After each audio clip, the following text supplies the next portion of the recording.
அன்பார்ந்த நேர்களே வணக்கம். இன்று திருப்பூர் மாவட்டத்திலே பத்திரிகையாளர்களுக்கும் பத்திரிகை துறை நண்பர்களுக்கும் அங்கு ஒரு சில பிரச்சனைகள் ஏற்பட்டிருக்கும் காரணத்தினால் இன்று ஆர்ப்பாட்டம் நடைபெறுவதாக ஒட்டுமொத்த பத்திரிகையாளர்களும் அறிவித்திருக்கிறார்கள். திருப்பூர் மாவட்டத்திலே பத்திரிகையாளர்கள் உரிமை பாதுகாக்கப்பட வேண்டும், அவர்களுக்கு தகுந்த சட்ட பாதுகாப்பு வழங்க வேண்டும், அவர்கள் நடத்தும் போராட்ட களத்திற்கு காவல்துறை பாதுகாப்பு அளித்திட வேண்டும், பத்திரிகையாளர்களின் கோரிக்கைகளை உடனடியாக செவிசாய்த்து தமிழக அரசு நிறைவேற்றிட வேண்டும். ஏனென்றால் தமிழகத்திலேயே திருப்பூர் மாவட்டத்தில் தற்போது ஒரு புதிய பிரச்சனையை கிளப்பி, ஒரு பீதியை கிளப்பி, பத்திரிகையாளர்களை கெட்டவர்களாக சித்தரித்து டாஸ்மார்க் ஊழியர்களும் அங்குள்ள பார் உரிமையாளர்களும் நல்லவர்களாக சித்தரிக்கப்பட்டு, பத்திரிகையாளர்கள் சமூக விரோதிகள் போல சித்தரிக்கப்பட்டு இன்று காட்சிப்படுத்தப்படுகிறார்கள். அதனை வன்மையாக கண்டித்து பத்திரிகையாளர்கள் அனைவரும் ஒரு கரமாக இணைந்து இன்று பல கரங்களாக குரல் கொடுத்து இன்று ஒற்றுமையாக ஆர்ப்பாட்டம் நடத்தியிருக்கிறார்கள். அந்த பத்திரிகையாளர்களின் போராட்டக்களம் வெற்றியடைய வேண்டும். ஏனென்றால் இந்தியாவின் 4வது தூணான பத்திரிகை துறை இன்று ஒட்டுமொத்த தமிழ் சமுதாயத்திற்கும் ஒட்டுமொத்த மக்களுக்கும் பணியாற்றி கொண்டிருக்கிறது. உலகத்திலேயே நடக்கக்கூடிய அத்தனை விஷயங்களையும் நாங்கள் இரவு பகல் பார்க்காமல் புயல், மழை, வியர்வை என ஓடோடி உழைத்து கொண்டு வந்திருக்கிறோம்.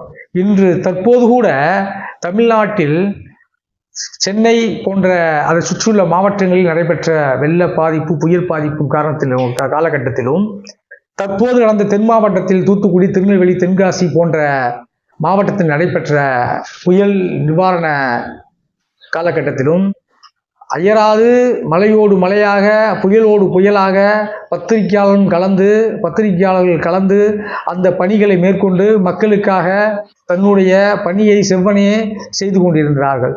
அந்த வெள்ளோட்டத்திலும் அந்த புயலிலும் அந்த மக்களுக்காக தொடர்ந்து வீடியோக்கள் எடுத்து செய்திகள் தயாரித்து செய்தியாளர்களும் ஒட்டுமொத்த பத்திரிகையாளரும் களத்தில் முன்கள பணியாளர்களாக பணியாற்றி இந்த பத்திரிகையாளர்கள் அந்த மக்களுக்காக குரல் கொடுத்து கொண்டிருந்தார்கள். ஜனநாயகத்தின் மக்கள் தூணான 4ஆம் தூண் அந்த பணியை செவ்வனே செய்தது. அத்தகைய பத்திரிகையாளர்களை எல்லா துறையிலும் இருப்பது போல ஒரு சில கருப்பாடுகள் இருக்கத்தான் செய்வார்கள். அதற்காக ஒட்டுமொத்த பத்திரிகை துறையையும் தவறாக சித்தரித்து இந்த பாரில் பணியாற்றும் ஊழியர்களும் டாஸ்மார்க்கில் பணியாற்றும் ஊழியர்களும் என்னமோ மனுநீதி சோழன் போல, மற்றவர்களெல்லாம் மண்ணான குப்பை போல பாவித்து, கற்றம் தெரியாத குதிரை போல குற்றத்தில் அடக்குமாம் கட்டம் தெரியாத குதிரை என்ற ஒரு சொற்றொடருக்கு ஏற்ப பத்திரிகையாளரை குற்றம் என்று காணும் இவர்கள் யோக்கியர்களா, யோக்கிய சிகாமணியார்களா என்று சிந்தித்து பார்க்க வேண்டும்.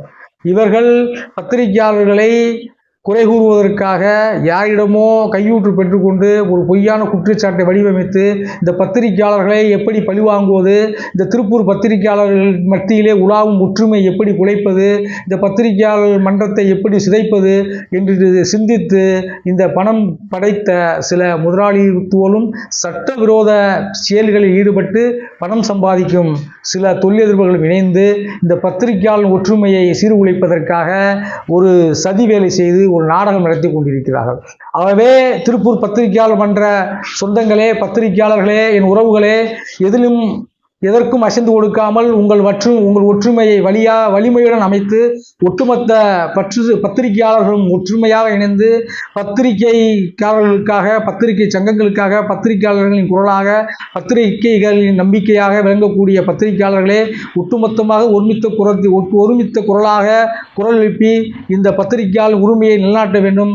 அதற்கு இந்த தமிழ்நாட்டிற்கே தற்போது நடைபெறும் திருப்பூர் பத்திரிகையாளர் இந்த போராட்டம் வெற்றி பெற வேண்டும் என்று எங்களது சார்பாகவும் வாழ்த்தி விடைபெறுகிறேன். நன்றி, வணக்கம்.